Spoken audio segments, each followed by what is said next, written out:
Assalamualaikum warahmatullahi wabarakatuh. Bertemu lagi dengan Mak Amsi dari Syariah Saham. Di video kali ini saya ingin menjawab pertanyaan dari teman-teman terkait tentang waskita karya ya teman-teman. Jadi kenapa sih saya nggak bisa beli WSKT gitu? Padahal banyak orang yang merekomendasikan, termasuk mungkin beberapa tokoh di kita juga lagi rame-ramenya membidik WSKT gitu ya, atau membicarakan tentang WSKT. Kalau saya sih sebenarnya simpel menjawabnya ya, karena WSKT nggak masuk isi, selesai gitu, nggak masuk indeks saham syariah Indonesia.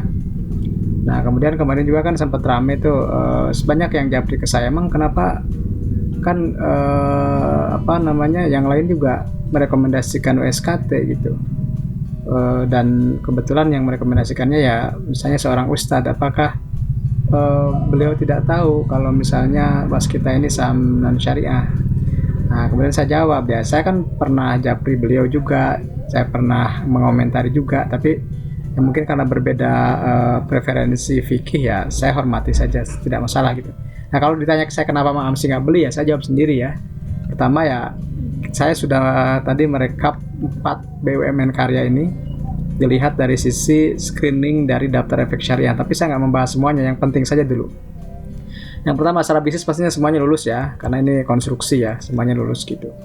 Nah sekarang kita hitung yang kedua, debt screening. Debt screening ini kan hutangnya tidak boleh lebih dari, hutang tidak harus kurang lebih atau sama dengan 45% dari total aset gitu ya, seperti itu. Nah saya sengaja hitung semuanya gitu, supaya apakah benar nih WSKT ini kenapa nggak lolos gitu. Nah kita lihat di sini, saya sudah keluarkan juga utang-utang yang dari bank syariah, karena itu mungkin berbasis pembiayaan ya. Jadi teman-teman boleh cek nanti ya, dan boleh koreksi nih videonya. Jadi saya sudah hitung total liabilitas jangka pendek WSKT sekitar 21 triliun, asetnya 115,6 triliun. Ini yang berbasis bunga saja ya teman-teman, berbasis bunga nih. Kemudian juga, jadi saya lihat catatannya nih, kalau teman-teman ingin tahu prosesnya. Jadi saya itu lihat total asetnya di sini. Kemudian setelah itu di sini ada liabilitas. Nah, saya lihat catatannya masing-masing ya, seperti ini nih. Misalnya utang jangka pendek gitu. Kemudian mana utang jangka pendek, misalnya pihak berelasi itu catatan nomor 23. Ya, misalnya nomor 23 itu ada di halaman berapa ya? 150-an kayaknya. Ada di sini, misalnya kita cari ya. Nah, di situ saya keluarkan saham-saham yang bank-bank yang dari syariah ya, saya tidak hitung gitu. Dan teman-teman boleh cek ini ya, boleh cek ini nomor tadi berapa, 21 ya. Berapa? Nah, ini utang uang jangka pendek. Nah, seperti ini ya. Jadi seperti ini teman-teman. Nah, yang ini ya. Jadi saya keluarkan bank syariah mandiri nggak dihitung gitu, asumsinya pakainya biaya pembiayaan, ini juga nggak dihitung BNI syariah. Jadi data yang saya buat di sini itu sudah saya keluarkan utang-utang dari bank syariah. Nah hasilnya jangka pendeknya 21 triliun. Kemudian untuk jangka panjang pun sudah saya keluarkan saham-saham bank-bank dari yang syariah tadi, utang-utang dari bank syariah. Ini panjang sekali teman-teman, makanya saya agak lama bikin risetnya, videonya mungkin singkat nih.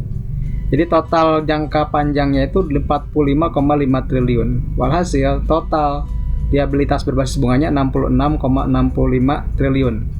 Nah bandingkan dengan tadi total asetnya 115,63 triliun, maka rasio utangnya adalah 57,64%. Ini baru asumsi pertama saya ya. Dan ini pasti tidak lulus. Kenapa? Karena di atas 45%. Nah, sekarang kita bandingkan dengan saudaranya, Wika, cuma 37,19%. Bahkan Wika ini saya asumsikan semuanya dimasukkan, belum dikurangi yang syariahnya. Utangnya saya masukkan semua gitu. Karena saya percaya dengan DSN MUI dan OJK dalam screening. Jadi saya percaya aja nih ceritanya gitu ya. Dan kalau mungkin saya lebih spesifik, lebih teliti lagi seperti WSKT dan bank-bank dari utang-utang dari bank syariah saya keluarkan, mungkin lebih kecil lagi dari ini. Tapi kita lihat, meskipun belum saya seleksi lagi untuk Wika, PTWP dan ADI, mereka lulus. Kenapa? Mereka lolos dari screening. Kenapa? Karena utangnya tidak lebih dari 40%. Bahkan ADI Karya itu cuma 14% utang ribawinya. Jadi dari sini teman-teman sudah jelas kenapa saya tidak beli WSKT ya, karena tidak lolos daftar efek syariah. Kenapa tidak lolos daftar efek syariah? Ini salah satu buktinya, dari utang saja sudah tidak lolos. Jadi meskipun WSKT menarik, terbang atau apapun istilahnya, saya tidak tetap tidak tertarik, saya tetap tidak akan membeli, karena bagi saya amanah berkah itu lebih utama daripada sekedar cuan dividen A, B, C, D, E, F, G. Itu yang selalu jadi pedoman kita berinvestasi di saham syariah. Terima kasih, saya Mang Amsi dari Sana Saham. Semoga investasi kita selalu amanah dan berkah berlimpah. Assalamualaikum warahmatullahi wabarakatuh.